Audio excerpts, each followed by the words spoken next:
ఓం శ్రీ గురుభ్యో నమః. హరి ఓం.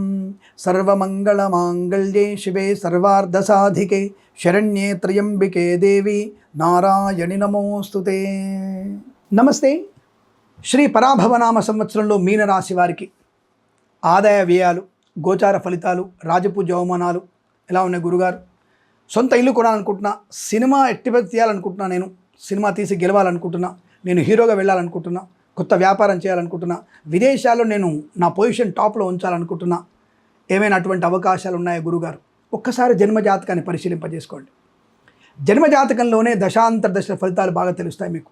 ఎందుకంటే చాలామంది మనల్ని భయపెడుతున్నారు. మీనరాశిలో శని సంచారం, ఏలినాటి శని ప్రభావం చాలా ఎక్కువగా ఉంటుంది. మీనరాశి వారు ఇల్లు కొన్నారు, మీనరాశి వాళ్ళు ఉద్యోగం సంపాదించుకున్నారు, మీనరాశి వారు అప్పులు తీర్చుకున్నారు, మీనరాశి వారికి సంతానమైంది. మరి 2 ఏళ్లగా వారికి ఏలినాటి శని ఉంది కదా ఎఫెక్టు. మరి ఇవన్నీ ఎలా అయినట్టు ఏంటి చెప్పమా కదా? కాబట్టి నేను వెటకారంగా మాట్లాడట్లా, ఉన్న విషయాన్ని చెప్తున్నాను. మీనరాశి వారికి 2 గృహాలు కొన్నారు, 2 సంతానమైంది, మాతాపితృల సౌఖ్యం ఉంది, రోగనాశనం కలిగింది, విదేశాలు కూడా వెళ్ళి ఉన్నారు వాళ్ళు, ఆకస్మిక ధనప్రాప్తి, రుణ విమోచన జరిగింది. నా ముందరే ఉన్నారు చాలామంది. మరి వాళ్ళకి ఎలా జరిగింది? జన్మజాతకంలో భాగ్యస్థ గురుడో లేదా భాగ్యస్థ శుక్రుడో భాగ్యస్థ కుజుడో వాళ్ళ లగ్నాన్ని బట్టి గ్రహాలు మారాయి, తప్పుకు అనుకూలంగా ఉంటుంది. బట్ ఏలినాడిసినప్పుడు ఏం చేయదు కదా. బట్ ఏలినాడిసని కొంత ప్రభావాన్ని చూపించిన రూపాయి వచ్చి కూడా 70 పైసలు వస్తుంది, కానీ ఆదాయాన్ని ఇచ్చాడుగా. ఇతర గ్రహాల ప్రభావం ఉంటుందిగా, అలాగే మనం చెక్ చేసుకోవాలి.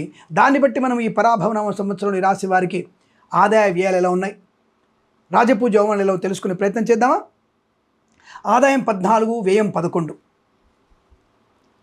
రాజపూజ్యం 7, అవమానం 2. అద్భుతం. ఈ యొక్క రాశుల వారికి కూడా వీరికి అద్భుతమే. మరి ఏంటి ప్రభావం ఉంటుంది అంటే, శని జన్మంలో శని ఆత్మస్థైర్యాన్ని కోల్పోతాడు ఈసారి. అదే ఇందాక బాగా చెప్పారు కదండి, ఒకేసారి మురుగ చెట్టు ఎక్కించి వాళ్ళకి గబక్కున పడేస్తారు అంటే. జన్మస్థ గురుడు వీరికి బాగున్నాడు. జూన్ తర్వాత నుంచే వీరికి యోగం ఉంటుంది. ఎందుకు? పంచమ కర్కాటకంలోకి ఉచ్చస్థితిలోకి వెళ్ళినప్పుడు, భాగ్యస్థానాన్ని చూస్తున్నప్పుడు శని చాలా ప్రసన్నుడైపోతాడు. గురుడు యొక్క ప్రభావం అద్భుతంగా ఉంటుంది. అక్కడ మీకు జూన్ టు అక్టోబర్ వరకు అద్భుతమైనటువంటి రాజయోగము, మహారాణి యోగం, ధనము, ఆరోగ్యము, ఆనందము, ఐశ్వర్యము, రుణ విమోచనం, రోగనాశనం, బంధులాభం, మిత్ర సౌఖ్యం, రోగనాశనం, share market, speculation, communities, crypto currency, bitcoins, లాటరీల వల్ల ధనప్రాప్తి పొందుకోవడం, రైతులకి పూలు, పళ్ళు, కూరగాయలు, మినపగుళ్ళు, చింతపండు, బెల్లం, మిర్చి, పత్తి పరిశ్రమ, సూపర్ మార్కెట్, కిరాణా వ్యాపారంలో మంచి లాభాలు పొందుకోవచ్చు. ఈవెంట్ చేసేవారు గొప్ప ఈవెంట్స్ లభించే అవకాశాలు, కళాకారులకు, క్రీడాకులకు అభివృద్ధి, సినిమా రంగంలో వ్యాపార లాభం, దర్శకులకి, నిర్మాతలకి, నటీనటులకి అద్భుతమైనటువంటి యోగం, నృత్య సంగీత దర్శకుడు లాభాలు పొందుకునే అవకాశాలు, విదేశాల్లో కూడా మంచి ఈవెంట్స్ లభించే అవకాశాలు, స్వదేశంలో ఈవెంట్స్ పరిపూర్ణటువంటి శుభయోగాన్ని పొందుకుంటారు.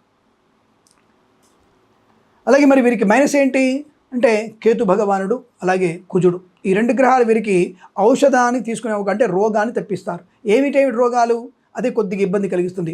హృద్రోగము, గుప్తమైన శరీర భాగాల్లో నష్టము, తల్లిదండ్రులకి అనారోగ్య సూచన కలిగించే అవకాశం కూడా ఉంటుంది. అదేమిటండి, ఇప్పుడు దాకా టక్క బలంగా చెప్పారు, మరి టక్కున పడేస్తారు. మరి కుజశకేతుల యొక్క ప్రభావం ఉంటుందిగా. షష్టమ కుజుడు, షష్టమ కేతు ప్రభావాన్ని కలిగిస్తారు కదా, నష్టాన్ని కలిగిస్తారు కదా. అయిన వారికి ఇబ్బంది కలిగించడం లాంటివి కూడా ఉంటాయి. సో అవి ఎప్పుడు ఉన్నాయి? రేపు వచ్చేటువంటి మే, జూన్లో, తర్వాత సెప్టెంబర్, అక్టోబర్లో అటువంటి ప్రమాదం కూడా కలుగుతుంది. మరి జూన్ తర్వాత నుంచి మీకు పంచమంలో గురుడు అన్నారు కదండి మీనరాశి వారికి. అవును, పంచమల గురుడు బుద్ధి వివేకం బాగుంటుంది, ఆత్మస్థైర్యం ఉంటుంది, గొప్ప వ్యక్తితో పరిచయం ఉంటుంది, కొత్త వ్యాపార ప్రారంభం ఉంటుంది, పూలు, పళ్ళు, కూరగాయలు, మినపగుళ్ళు, చింతపండు, బెల్లం, మిర్చి, పత్తి పరిశ్రమ లాభాలు ఉన్నాయి, సూపర్ మార్కెట్, కిరాణా వ్యాపారంలో అభివృద్ధి ఉంటుంది, ఈవెంట్ చేసేవారు గొప్ప ఈవెంట్స్ లభిస్తాయి. ఇవన్నీ బాగున్నాయి. తల్లికి అనారోగ్యం, తండ్రికి అనారోగ్యం, వస్తువుల లాభము, అధిక ఖర్చు, లేనిపోని వ్యవహారాలు చేయడం, తొందరపాటుతనము, సంతకాలు పెట్టడం. ఎవరికి? Automobile, electronic, chit fund, finance వ్యాపారం ఉన్నాయి కదా, అక్కడ నా ఫ్రెండే అండి, నా బావమరిదండి, సంతకాలు పెట్టడం, నష్టాన్ని పొందుకునే అవకాశం. కాబట్టి పూచికత్తుగా సంతకాలు చేయకండి, దానివల్ల మంచి ప్రయోజనం ఉంటుంది. కానీ ఆటోమొబైల్, ఎలక్ట్రానిక్ వ్యాపారంలో మంచి లాభాలు ఉన్నాయి. ఫార్మా, సిమెంటు, ఐరన్, ఇటుకలు, ఇసుక, రాగి, ఇత్తడి, మైనింగ్, కన్స్ట్రక్షన్, రియల్ ఎస్టేట్, మద్యపాన, హోటల్ వ్యాపారంలో లాభాలు ఉన్నాయి. సువర్ణ వజ్రాభరణ ప్రాప్తి ఉంది, గృహలాభం ఉంది, ధనలాభం ఉంది, రుణ విమోచన ఉంటుంది.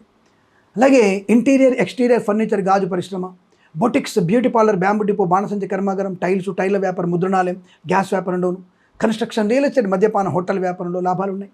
విద్యా పరిపూర్ణత. తప్పకుండా జూన్ లోపల జరిగే ఏ పరీక్ష అయినా విజయం ఖాయం, బెస్ట్ ర్యాంక్ రావడం ఖాయం. ఐఎల్స్, జిఆర్ఈ, టోఫెల్, జీమాట్ లాంటి పరీక్షలు, నీట్, అలాగే సిఏ లాంటి పరీక్షలు, బ్యాంకింగ్ సెక్టార్ల పరీక్షలు, యూపీఏ పరీక్షలు, యూపీఎస్సీ పరీక్షలు, ఐఏఎస్ పరీక్షల్లో కూడా మంచి విజయాన్ని సాధించే అవకాశాలు ఉన్నాయి. విద్యా లాభం ఉంది, ఉద్యోగ లాభం ఉంది, ఉద్యోగ స్థిరత్వం ఉంది, ప్రమోషన్, ఇంక్రిమెంట్ కూడా పొందుకునే అవకాశాలు ఉన్నాయి. మరి ఆ జూన్ తర్వాత నుంచి 4-5 మాసాలు మాత్రం బ్రహ్మాండమైనటువంటి నరకంలోకి మళ్ళీ వెళ్ళే అవకాశాలు కనపడుతున్నాయి. కాబట్టి జూన్ నుంచి మంచి ప్రయోజనం ఉంది. జూన్ లోపలనే ఇటువంటి ఇబ్బందులు ఉన్నాయి. జూన్ నుంచి మళ్ళీ అద్భుతమైన ప్రయోజనాన్ని పొందుకుంటారు. ధనలాభం, ఆనంద యోగం కూడా బలంగా ఉంటుంది. జూన్ వరకు ఎందుకు? చతుర్థ స్థానంలో గురుడు, లగ్నంలో అంటే మీనరాశిలో శని వల్ల ఏ పని కూడా ఆటంకాలతో ముగుస్తుంది కాబట్టి ఇబ్బంది. అలాగే రాహు యొక్క ప్రభావం చేత కన్నా కుజుడు, కేతు యొక్క ప్రభావం వల్ల మనకి కొన్ని నష్టాలు వచ్చే అవకాశం ఉంది. కనుక మీరు సుబ్రహ్మణ్య స్వామి దేవాలయం, భగవద్గీత పారాయణం, కేతుగ్రహ జపాలు చేసుకోవడం, జన్మజాతకాన్ని చూసుకునే ప్రయత్నాన్ని చేయాలి. అలాగే share market, speculation, communities, crypto currency, bit కాయిన్స్లో జాగ్రత్తగా పెట్టుబడులు పెట్టే ప్రయత్నం చేయండి. దీర్ఘకాలికమైన పెట్టుబడులు మీకు లాభాన్ని కలిగిస్తాయి. ఈ సంవత్సరంలో మీకు మోర్ దెన్ 60% శుభయోగాలే ఉన్నాయి. 65% శుభయోగాలే కనపడుతున్నాయి. ధనము, ఆనందం, ఆరోగ్యం, ఐశ్వర్యం, సుఖము, సంపద బాగా ఉంటుంది. వేద పండితులు, పురోహితులు, బ్రాహ్మణోత్తములు, కులవృత్తుల వారికి, జ్యోతిష్య పండితులకి, వైద్యులకి, వైద్య బృందాల వారికి, న్యాయవాదులకి, ఎల్ఐసి, మెడికల్, గృహ నిర్మాణ జంటలకు కూడా అనుకూలత, ఆనందాది అదృష్ట యోగాలు. సువర్ణ వజ్రాభరణ ప్రాప్తి. వివాహ సంబంధ విషయంలో కూడా మీకు తప్పకుండా జూన్ తర్వాత అక్టోబర్ మధ్యలో మీకు మంచి వివాహ యోగం ఉంది. శుభకర సంతాన వార్తలు కూడా ఉన్నాయి. అప్పుల బాధ విముక్తులైనటువంటి అవకాశం కూడా చాలా బలంగా కనబడుతోంది. కాబట్టి మీరు ఏం కంగారు పడాల్సిన అవసరం లేదు. ఈ సంవత్సరం కూడా మీకు అత్యుత్తమైనటువంటి శుభయోగాలు, రైతులకి పంట లాభాలు, పూలు పళ్ళు పండించే లాభాలు, కన్సల్టెన్సీ ఆధారపడవచ్చు, మ్యారేజ్ బ్యూరో శుభవార్త వినవచ్చు, ఈవెంట్ చేసేవారు గొప్ప ఈవెంట్స్ లభించే అవకాశాలు, వేద పండితులు, పురోహితులు, బ్రాహ్మణత్వం, కులవృత్తుల వారికి, జ్యోతిష్య పండితులకి, వైద్యులకి, వైద్య బృందాల వారికి, న్యాయవాదులకి, ఎల్ఐసి, మెడికల్, గృహ నిర్మాణ కూడా అనుకూలవంతమైనటువంటి ఆర్థిక ఆనందాది శుభయోగాల పరంపర పొందుకునే అవకాశాలు చాలా బలంగా చెప్పబడుతుంది. ఏదేమైనా మీరు అనుకున్నటువంటి కార్యసిద్ధి, వ్యవహార లాభం, మంచి వాక్చాతుర్యం, భగవద్గీత పారాయణం, అలాగే సుందరకాండ పారాయణం, అలాగే రాహుగ్రహ, కేతుగ్రహ అష్టోత్తరాలు చదువుకోవడం చాలా మంచి ప్రయోజనాన్ని కలిగించే అవకాశాలు ఉంటాయి. పంటల విషయంలో కానీ అనుకూలత బాగా కనబడుతోంది. రాజకీయ రంగంలో, సినిమా రంగంలో, కళాకారులు, క్రీడాకారులకి అభివృద్ధి ఉంటుంది. సినిమా రంగంలో తప్పక మంచి సినిమా నిర్మాణాన్ని చేసే అవకాశాలు ఉన్నాయి. దర్శక నిర్మాతలకు లాభాలు ఉంటాయి. కళాకారులకు కూడా పేరు ప్రతిష్టలు, విదేశాలకు కూడా పేరు ప్రతిష్టలు పొందుకోవచ్చును. రాజకీయ రంగంలో మంచి పదవి లభించే అవకాశం ఉంటుంది. తప్పకుండా అనుకున్నటువంటి కొన్ని పనులు సకాలంలో పూర్తి అవకాశం ఉంది. నేను చెప్పినటువంటి భగవద్ ఆరాధన మీరు చేసుకుంటే శుభకరం, మంగళప్రదం, ఆనందయోగంగా చెప్పబడుతుంది తెలియజేసుకుంటూ సర్వే జన సుఖినో భవంతు. ఈ సంవత్సరం ప్రతి సంవత్సరం కూడా మీనరాశి వారికి ఆనందమయ అదృష్ట యోగాల పరంపర పొందాలని కోరుకుంటూ ప్రేమతో మీ కిరణ్ శర్మ.